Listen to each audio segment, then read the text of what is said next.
आप सभी भाई बहनों का आध्यात्मिक ज्ञानात्मक चैनल की संध्या बेला ज्ञान कक्षा में एक बार फिर स्वागत।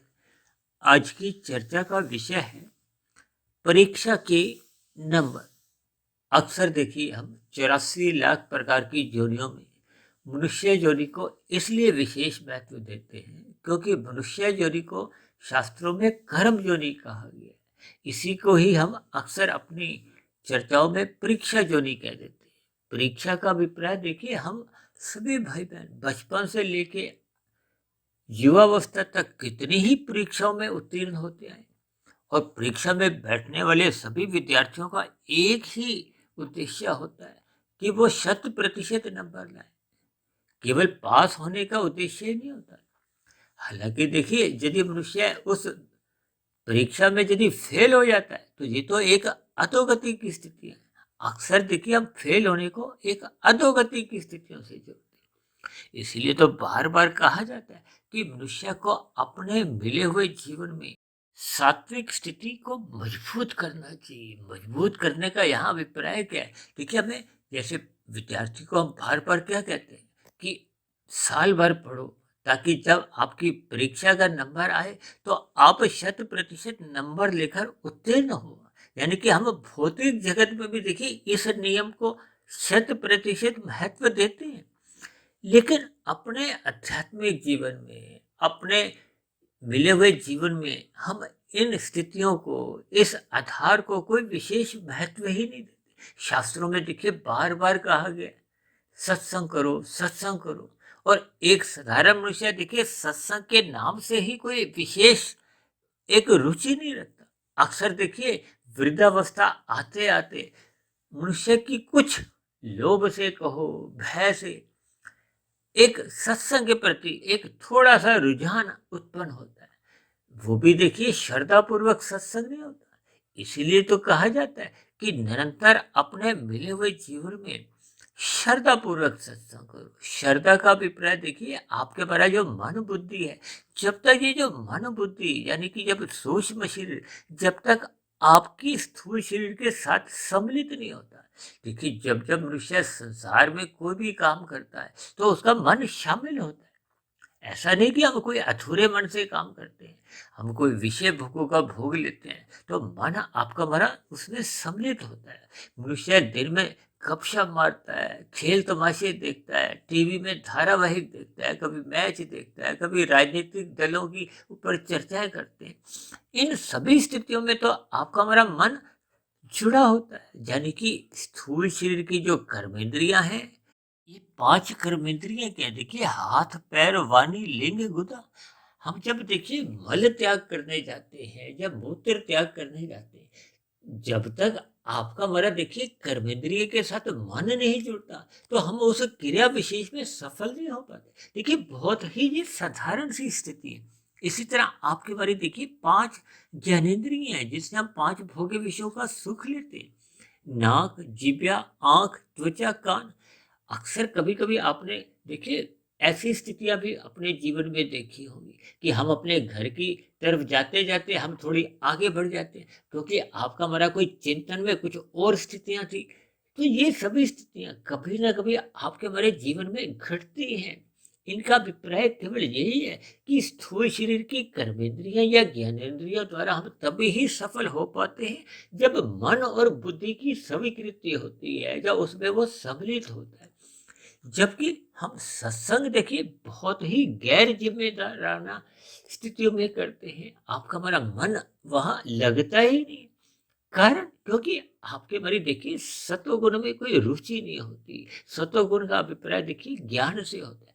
अक्सर आप सभी भाई बहनों को ऐसा अनुभव में आया होगा कि जिन भाई बहनों की देखिए परमात्मा के प्रति, सत्संग के प्रति कोई एक लगाव नहीं होता, ऐसे मनुष्य जब जब देखिए किसी के अंतिम संस्कार में कहो, जब ऐसी जब उसकी एक अंतिम श्रद्धांजलि की स्थितियां होती है, वहां भी वो देखिए भले ही वो 1 घंटे का एक कोई कार्यक्रम होता है, उसमें भी वो अंतिम 10-15 मिनट में आते हैं। और कभी कभी उस स्थिति विशेष में कुछ लेट हो तो लोग अपनी घड़ियां देखने शुरू कर देते हैं। ये सभी स्थितियां देखिए प्रत्यक्ष रूप से यही इशारा करते हैं कि एक साधारण मनुष्य का ज्ञान के प्रति कोई रुचि नहीं होती। ज्ञान का अभिप्राय देखिए यहाँ आध्यात्मिक ज्ञान से है। ये जो परीक्षा के नंबर का अभिप्राय देखिए एक भौतिक शिक्षा से लिया जाता है। भौतिक शिक्षा में भी जब तक हम साल भर पढ़ते नहीं हैं, जब परीक्षा की जब जब देखिए स्थितियां नजदीक आती हैं, हम पढ़ते नहीं हैं, तो आपके हमारे क्या स्थितियां बनती हैं?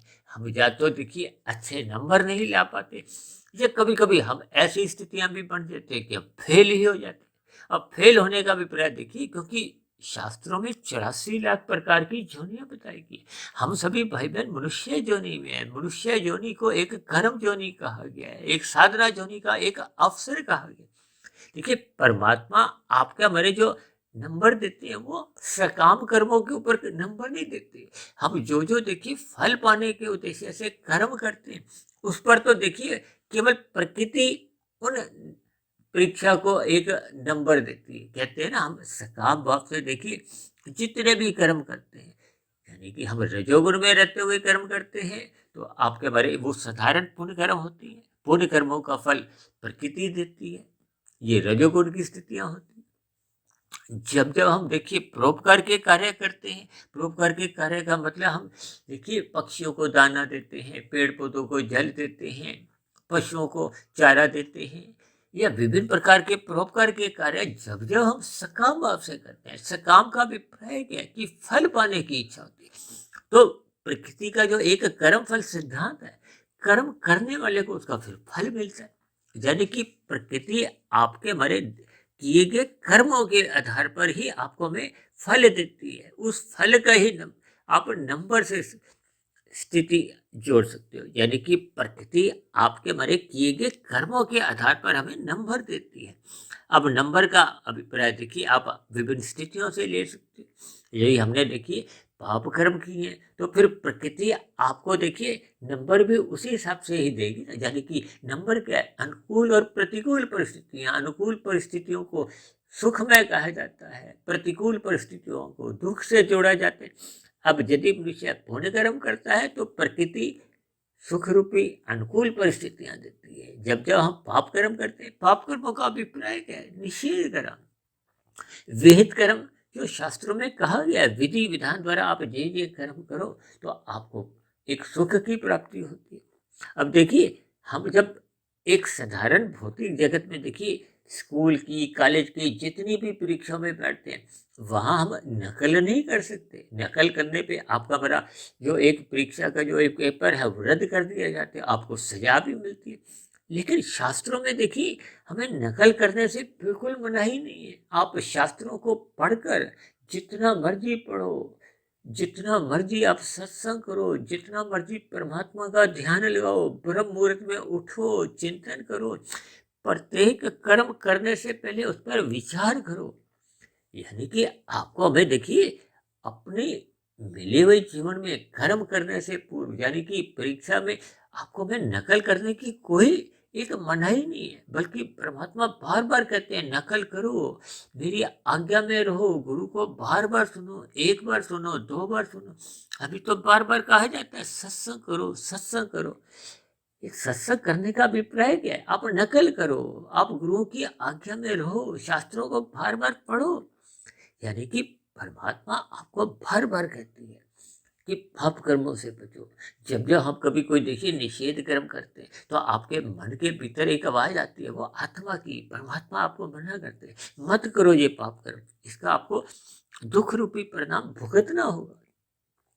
यानी कुल मिलाकर हम सभी भाई बहनों को अपने मिले हुए जीवन में एक सुख पाने के लिए, अनुकूल परिस्थितियों को एक भोगने के लिए भी, यानी कि 5 भोग्य विषयों का फल भोगने के लिए भी प्रकृति आपको कोई एक किसी भी प्रकार का देखिए मना नहीं करती, बशर्ते आप विहित कर्म करो। रजोगुण में रहते हुए जब हम साधारण पुण्य कर्म करते हैं, अन्य जीवों को पीड़ा नहीं देते, अपने सुख को सुनिश्चित कर लेते हैं। और सतोगुण में हम विशेष प्रकार के पुण्य कर्म करते हैं, यानी कि पहले हम अन्य मनुष्यों का, अन्य जीवों का सुख चाहते हैं, उसके बदले में हम सुख अपना भी चाहते हैं। ये सभी सकाम, यानी कि प्रकृति आपको सकाम कर्मों के आधार पे ही नंबर देती है। और जबकि परमात्मा, देखिए परमात्मा तो एक आनंद स्वरूप सत्ता है। परमात्मा के यहाँ देखिए सुख नाम की कोई चीज नहीं, वहां तो देखिए आनंद की स्थिति है। देखिए प्रकृति जो है या सुख के साथ दुख जुड़ा रहता है, ऐसा कोई सुख नहीं है कि जो प्रकृति में हो, क्योंकि प्रकृति तो जड़ है। जड़ का अभिप्राय एक निकृष्ट स्थिति से लिया जाए। यहाँ तो गुणों के आधार पर देखिए सुख दुख मिलते हैं। तमोगुण में भाव कर्म में दुख मिलते हैं, भले ही अल्पकालिक वो जो एक मादक पदार्थों का कुछ एक स्थितियां एक भले ही किसी मनुष्य विशेष को सुख देती है, लेकिन अंतोगत्वा तो देखिए पाप कर्मों का आपको में दुख रूपी फल भोगना होता है, उसका तो हम त्याग भी नहीं कर सकते। जबकि रजोगुण में रहते हुए आपको में सुख मिलते हैं, लेकिन वो अल्पकालिक होते हैं, सदा नहीं बने रहते। ये 5 विषयों के भोग जितने भी संसारी हैं, ये आपको में अल्पकालिक सुख देते हैं, देर से फिर ये सुख ही दुख में बदल जाते हैं। आप पहला रसगुल्ला खाओ आपको अच्छा लगता है, दूसरा भी थोड़ा कम अच्छा लगता है, तीसरा और कम अच्छा लगता है, चौथा पांचवा खाने पे वही हमें दुख देता है। ये भौतिक प्रकृति के पदार्थों का ऐसा एक स्वभाव है। जबकि आत्मा ज्ञान स्वरूप है। आत्मा को ज्ञान स्वरूप का अभिप्राय है कि जब वो अपने ज्ञान की स्थिति में रहती है तो फिर वो परमात्मा के सम्मुख होती है। जैसे लोहे के कण चुंबक की ओर चिपकते, क्योंकि परमात्मा तो आनंद स्वरूप सत्ता है। सभी आत्माओं का स्वभाव है सदा ही परम सुख की इच्छा रहती है। हम जो प्रकृति में भी सुख ढूंढते हैं, हम नहीं चाहते कि वो सुख फिर दुख में बदल जाए। जैसे वो दुख में बदलने वाला होता है हम वहां से भाग लेते हैं, भाग लेने का मतलब उसको हम छोड़ देते हैं, फिर हम दूसरे सुख की तलाश करते हैं, और वहां भी तो वही स्थिति बनेगी, क्योंकि भौतिक प्रकृति एक द्वैत की स्थिति में है। इन सभी बातों को हमें देखिए समझना होगा। इसलिए तो कहा जाता है परीक्षा के नंबर का अभिप्राय इन गुणों से लिया जाता है। जिस गुण में हम रहते हैं, जिस गुण के अनुसार हम कर्म करते हैं, फिर वैसे ही प्रकृति आपको हमें फल देती है, नंबर देती है। और जबकि परमात्मा के यहाँ तो ऐसा माना जाता है कि ये जो कर्म जो ज्ञान जो भक्ति जो ये 3 योग की स्थिति है, क्योंकि आत्मा ज्ञान स्वरूप है। सुख पाने की, आनंद पाने की सदा आत्मा की एक प्रवृत्ति है, तो एक स्वभाव है, इसको हम बदल नहीं सकते। कोई भी मनुष्य हो देखिए आत्मा का ये स्वभाव है, पक्षी हो, पशु हो, कीट पतंगा हो। आप कभी चींटी का भी देखिए 2 उंगली से कभी रास्ता रखो, मच्छर को पकड़ने की कोशिश करो, मक्खी को पकड़ने की कोशिश करो, वो भी तो देखिए सुख चाहती है, बचना चाहती है। हम उनको जब पकड़ते हैं, पकड़ने में उनको दुख लगता है। ये सभी स्थितियां आत्मा का एक स्वभाव की ओर इंगित करती है। यानी कि हम सभी भाई बहन जब जब परमात्मा की ओर सम्मुख होते हैं तो आपको में आनंद की झलकें मिलती है। आरंभिक स्थितियों में क्या कहा गया कि मनुष्य को अपने कर्तव्य कर्मों का पालन निष्काम भाव से करना चाहिए। ये प्रकृति के पदार्थों में सुख नहीं है, बार बार कहा जाता है। भगवान श्री कृष्ण ने तो गीता में देखिए बार बार कहा ये जगत एक दुखालय है। दुखालय का अभिप्राय क्या है? जैसे भोजनालय होता है, न्यायालय होता है।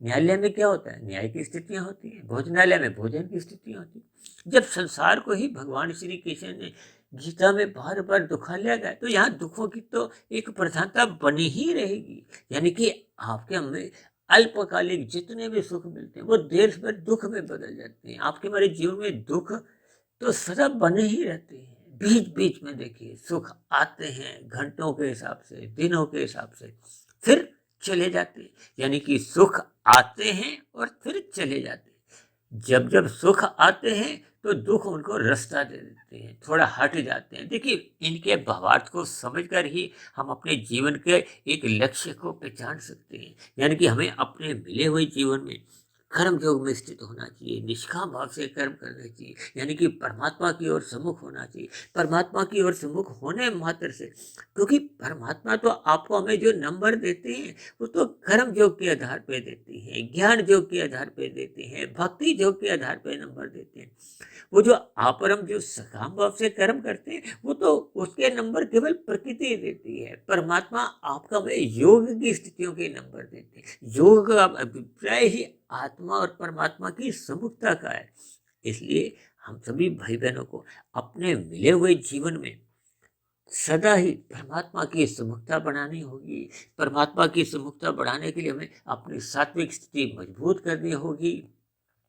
सात्विक स्थिति मजबूत करने का अभिप्राय है कि सत्वगुण का संग करना होगा। अब सत्वगुण का संग में देखिए एक स्थिति आती है ब्रह्म मुहूर्त की। सूर्य निकलने से पूर्व के जो 2 घंटे 40 मिनट की एक समय होता है, उसका हमें संग करना चाहिए, क्योंकि वो सत्वगुण की एक शुद्धतम अवस्था है। यदि उस स्थिति विशेष में मनुष्य सोया रहता है, तो फिर इसका अभिप्राय क्या है कि वो माया के चुंगल से अपने आप को बाहर निकाल नहीं पाता, वो गुणों के अधीन रहता है, वो तामसी राशि नींद का सुख ले रहा होता है। ये सभी स्थितियों की हमें भावार्थ समझना चाहिए।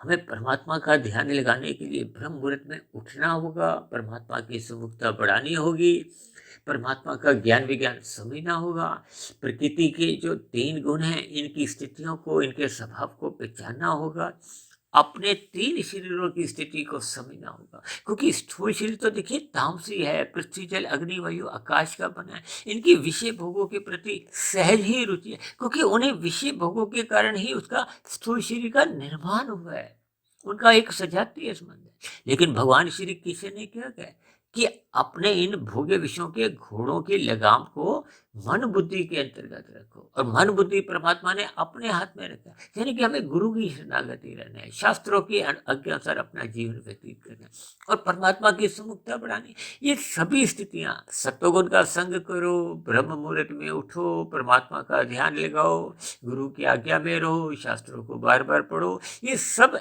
एक ही दिशा में चलती है। यानी कि परमात्मा से हमें जो आनंद की स्थितियां का मिलने का अभिप्राय कि परमात्मा हमें तभी नंबर देते हैं जब हम योग की स्थितियां में रहते हैं, अपने योग की एक पात्रता बनाते हैं। ये पात्रता का अभिप्राय योग्यता से लो, किसी भी स्थितियों से, यानी कुल मिलाकर हमें इस परीक्षा के नंबर का भावार्थ समझते हुए परमात्मा से जुड़ना चाहिए। तो ऐसी सभी शुभ स्थितियां, योग की स्थितियां हम सभी भाई बहनों के जीवन में भी बने, क्योंकि परमात्मा तो देखिए योग के आधार पर ही नंबर देती है। इसलिए हमें परमात्मा के आध्यात्मिक लोक में, यानी कि मोक्ष की स्थिति में, आनंद की स्थिति को प्राप्त करने के लिए हमें योग में स्थित होना होगा। योग में स्थित होने के लिए सर्वप्रथम हमें अपना सत्वगुण मजबूत स्थिति में लाना होता है। सत्वगुण मजबूत स्थिति में लाने के लिए हमें देखिए रजोगुण को मर्यादा में लेना चाहिए, ताकि स्थूल शरीर की मात्र एक आवश्यकताओं की पूर्ति हो। रात को जब तमोगुण की प्रधानता होती है, उस स्थिति विशेष में हमें नींद लेनी चाहिए और ब्रह्म मुहूर्त में उठकर अपने सात्विक स्थिति को मजबूत करना होगा, ताकि हम कर्म योग, ज्ञान योग और भक्ति योग में क्रम से अपनी आध्यात्मिक उन्नति करते रहें, ताकि परमात्मा की आनंद की झलकें मिले, हम परमात्मा को पा जाए। तो ऐसी सभी शुभ स्थिति आप सभी भाई बहनों के जीवन में भी जल्द से जल्द बने। इन्हीं शुभकामनाओं के साथ आज की चर्चा विशेष को यही विश्राम देते हैं। कल सुबह फिर मिलते हैं ब्रह्म मुहूर्त उपदेश कक्षा में। तब तक आप अपने आध्यात्मिक मित्र सुधीर भाटिया फकीर को इजाजत दें। आप सभी भाई बहनों को बहुत बहुत शुभ रात्रि, और सुबह ब्रह्म मुहूर्त में उठने के लिए मेरी ओर से आप सभी भाई बहनों को बहुत बहुत शुभकामनाएं।